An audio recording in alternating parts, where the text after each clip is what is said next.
Dear Doreen, I've been wanting to write you this letter for quite some while. No.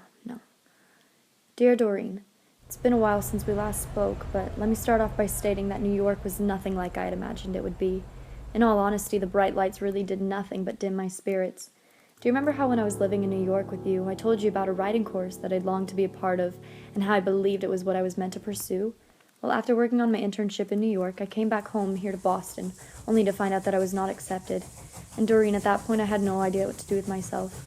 In the city it was simple for you, with your dainty and delicate, fine-fitting dresses, to go out with men and live freely, but you know I never fit well in those environments.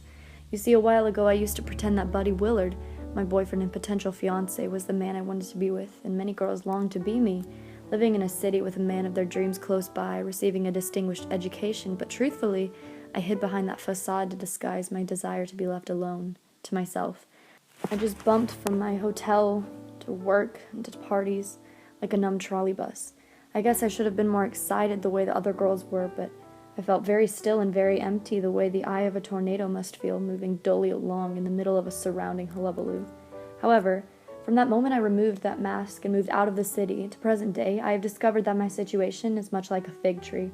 You've seen them around before, haven't you? Yes, well, fig trees contain many figs, and I want to pick a fig off the tree of possibilities, a fig to represent what life I have chosen for myself. Yet I'm paralyzed and sitting in the crotch of this fig tree, because I can't make up my mind about which figs I should choose.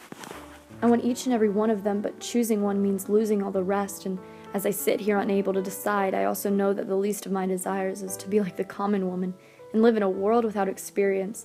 The ironic thing, Doreen, is that I've received numerous prizes for my writings, passed all of my classes with A's, lived in a bright city full of opportunities, but I'm empty. Why am I empty inside? I try to write down what I feel, but truthfully I feel little of anything inside most days, and at this rate I'd be lucky if I wrote a page a day. What I've discovered, though, is that this world we live in is filled with irony. My close friend Joan, who'd been recently living near me and recovering of her mental disorder, mentioned that she was improving and wished to become a psychiatrist. However, her personal psychiatrist just found her dead in the woods from suicide. The paradox in that situation is truly startling, and I often question the integrity of words now, because words do not express the magnitude of such emptiness. Razor blades, ropes, sleeping pills, and even the ocean cannot ease this feeling, as I've tried countless times to make everything end. The razor never penetrates deep enough, the rope isn't tight enough, there aren't enough sleeping pills, and the ocean, as deep as it is, never seems to drown my sorrows. Also, do you know what irritates me?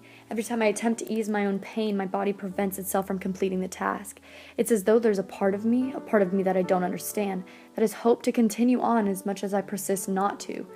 Oh, Doreen, I hope I have not lost your attention at this point, but if you're confused, this is what I mean to say. Doctors surround me because they, along with my mother, whom I despise, do not see these personal attempts of mine positively.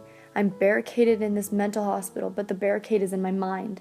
There are no bars on windows, yet I feel trapped and as though I lack air and the ability to breathe. I'm trapped inside my thoughts and contained inside of this sort of bell jar.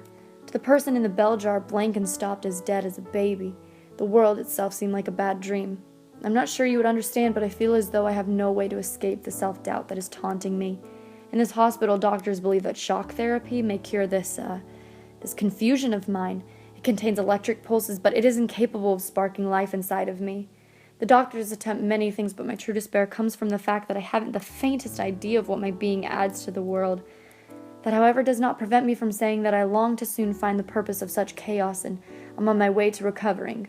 If only there was a ritual for being born twice, patched, retreated, and approved for the road. Oh, Doreen, I'm sorry. I wish I could write you more and explain this more clearly, but they're calling me to attend my exit interview and to see if I can go home. I intend on